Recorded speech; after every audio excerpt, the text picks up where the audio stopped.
Hello everyone, जय श्री कृष्णा। कैसे हैं आप सब? आई होप कि आप सब अच्छे होंगे। ये मेरा बहुत टाइम बाद व्लॉग आ रहा है। मैं किसी कारण से व्लॉग नहीं डाल पा रही थी और ये मैंने जन्माष्टमी का व्लॉग डाला है। ये जन्माष्टमी का भी काफ़ी लेट हो चुका है मेरा व्लॉग। बस कुछ रीज़न था जिस वजह से मैं नहीं डाल पा रही थी। तो ये मैंने ड्रेस सिली है अपनी राधा रानी के लिए। तो ये मैंने बनाई थी 2 दिन पहले, जन्माष्टमी से 2 दिन पहले बनाई थी। तो मैंने सोचा कि थोड़ा सा मैं आप लोगों के साथ शेयर करूं। तो बस यही मैंने ये डार्क ब्लू कलर की है, बहुत प्यारी ड्रेस बनी थी। तो ये मैंने खुद से बनाई थी राधा रानी की। हाँ, ठाकुर जी की हम खरीद के लेके आए थे, बट राधा रानी की मैंने खुद से बनाई थी क्योंकि राधा रानी की जिस तरीके की मुझे चाहिए थी मुझे मिल नहीं रही थी। तो इसीलिए फिर मैं फैब्रिक लेकर आई। तो ये मैंने अपने घर में ही बनाई है क्योंकि मुझे सिलनी आती है।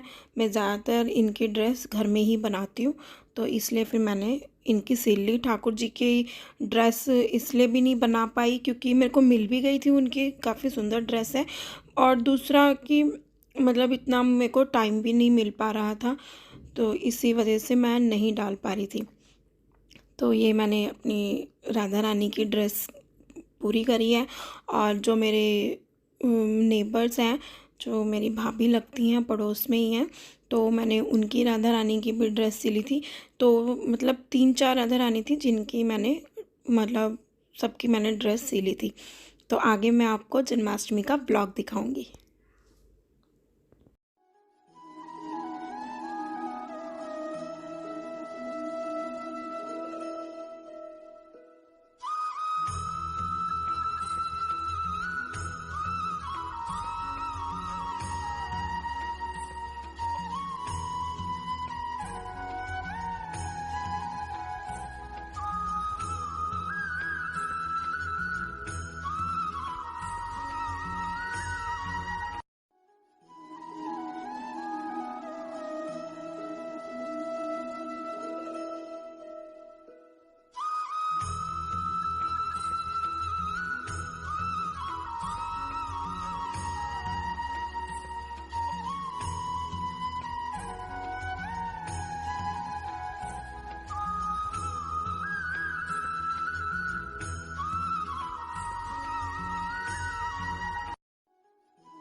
ये मैंने सुबह का ब्लॉग बनाया है जिस दिन जन्माष्टमी थी।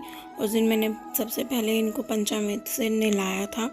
उसमें शहद, गंगा जल, तुलसा जी, दही, दूध, मैंने ये सब मिलाया था, शक्कर मिलाई थी। तो मैंने पहले उनसे ही इनको स्नान कराया था, बाद में मैंने इनको सिंपल जल से स्नान कराया था। तो ये मैं बस इनको तैयार कर रही हूँ। ये जो मैंने अभी ड्रेस पहनाई है ये मैं दोनों बाज़ार से लेके आई थी। तो अभी मॉर्निंग में मैंने इनको यही वाली ड्रेस पहनाई थी। तो मॉर्निंग की तो मैंने अलग ली थी और इवनिंग में मैंने इनको दोबारा से चेंज कराया था। जो मैंने ड्रेस बनाई है राधा रानी की, मैंने उनको वो वाली पहनाई थी और ठाकुर जी की जो मैं नई लेके आई थी मैंने वो वाली बनाई थी। तो आप लोग बताना ज़रूर कि आप लोगों को कौन सी ड्रेस ज़्यादा अच्छी लगी है, मॉर्निंग वाली या मैंने जो इवनिंग में पहनाई है वो वाली ड्रेस आपको ज़्यादा अच्छी लगी है। तो बस ऐसे ही मैंने राधा रानी का भी स्नान, उनको भी पंचामृत से ही नहलाया था पहले, फिर उसके बाद उनको मैंने सिंपल जल से स्नान कराया था। तो मैं हर जन्माष्टमी पे ऐसे ही करती हूँ, सुबह भी और शाम को भी।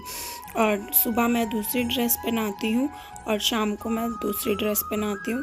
तो मुझे बताना कि आप लोगों को मेरे ठाकुर जी और मेरी राधा रानी कैसी लगी, उनका श्रृंगार कैसा लगा। और जितना मेरे से शूट हो पाया मैंने उतना शूट किया। मतलब ये भी मैं तैयार कर रही थी और बेटा मतलब शूट कर रहा था, तो इसी वजह से जितना हो पाया था उतना करा।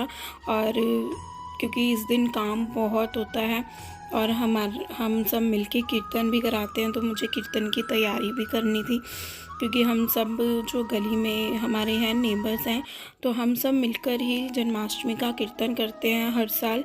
तो बस उसकी भी तैयारी करनी थी, तो घर की भी तैयारी करनी थी, तो बहुत काम होता है, इसलिए जितना भी मुझसे शूट हो पाया मैंने किया। और ये मैंने चांदी के बर्तन ख़रीदे थे। हर साल मैं वैसे स्टील के बर्तन ख़रीदती हूँ इनके लिए, लेकिन मैं जन्माष्टमी पे नए बर्तन ज़रूर लेकर आती हूँ। तो इस बार हमने चांदी के बर्तन लिए हैं हम। ये चांदी की ट्रे हमें मतलब प्लेट का सेट पूरा बहुत अच्छा लगा था, तो हम लेकर आए थे। इसके अंदर एक छोटी सी लुटिया है, 2 कटोरी हैं, तो इसलिए हम ये चांदी की प्लेट लेके आए थे। तो और वैसे भी बोलते हैं कि चांदी के बर्तन में भोग लगाना अच्छा होता है, तो और इनको चांदी के बर्तन में या फिर पीतल के बर्तन में ही इनको भोग लगाना चाहिए। तो मैंने इसलिए फिर इस बार चांदी के बर्तन खरीदे थे इनके लिए। तो ये है इवनिंग का, मतलब रात का, जब हमने आरती करी थी।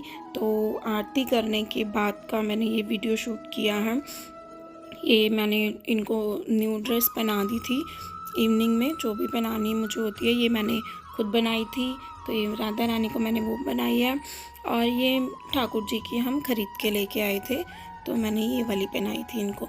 और दोनों बहुत सुंदर लग रहे थे, बहुत सुंदर, क्योंकि इनको तो कोई भी ड्रेस पहना दो ये उसी में अपना रूप ले लेते हैं, तो बहुत प्यारे लग रहे थे। और फिर आरती के बाद मैंने इनको झूले पे विराजमान किया था और झूला झुलाया था। बहुत खुश थे ये भी और हम भी बहुत खुश थे। बहुत अच्छा लगता है मुझे जन्माष्टमी का फेस्टिवल बहुत। और जो मैं अपने ठाकुर जी लेकर आई थी, वो भी मैं जन्माष्टमी के दिन ही लेकर आई थी। तो ये बीच बीच में मैंने ये छोटी छोटी अपनी फ़ोटोज़ क्लिक जो करी थी मैंने वो लगाई हैं, क्योंकि वीडियो बनानी मैं भूल गई थी बीच में, तो इसलिए फ़ोटोज़ जो खींची थी हमने, तो फिर हमने ये फ़ोटोज़ लगा दी थी। और मैं हर साल इनको 56 भोग लगाती हूँ पिछले 2 साल से, तो इसलिए मैं ये 56 भोग की ट्रे भी लेकर आई थी, पूरा थाल लेके आई थी। तो इस थाल में पूरे 56 तरीके की मिठाइयाँ थी, जिसमें मतलब हर तरीके की मिठाई थी, जैसे मोतीचूर का लड्डू, बेसन का, आटे का, और बर्फ़ी थी कई तरीके की, और मतलब हर तरीके की मिठाई थी 56 तरीके की। तो हमने इनको फिर ये 56 भोग लगाया है। और घर में भी मैंने प्रसाद बनाया था इनका, तो प्रसाद में मैंने बनाया था धनिए का प्रसाद, जो बहुत ज़रूरी होता है, और पंचामृत, ये तो बहुत ज़रूरी होता है। ये दोनों मैंने बनाए थे। और पूरी बनाई थी, पेठे की सब्ज़ी थी, सीताफल की, और आलू थे, और मटर पनीर की सब्ज़ी बनाई थी मैंने। चलिए फ्रेंड्स, मिलते हैं नेक्स्ट ब्लॉग में। आप लोगों को मेरा जन्माष्टमी का ब्लॉग कैसा लगा आप लोग ज़रूर बताना। हमें बहुत अच्छा लगा। एक बार आप लोग भी बताना आप लोगों को कैसा लगा, और मेरे ठाकुर जी, मेरी राधा रानी, आप लोगों को उनका श्रृंगार उनका कैसा लगा, आप ज़रूर मुझे कमेंट्स में मिलते हैं नेक्स्ट ब्लॉग में। मेरे चैनल को सब्सक्राइब करना मत भूलना। राधे राधे, जय श्री कृष्ण।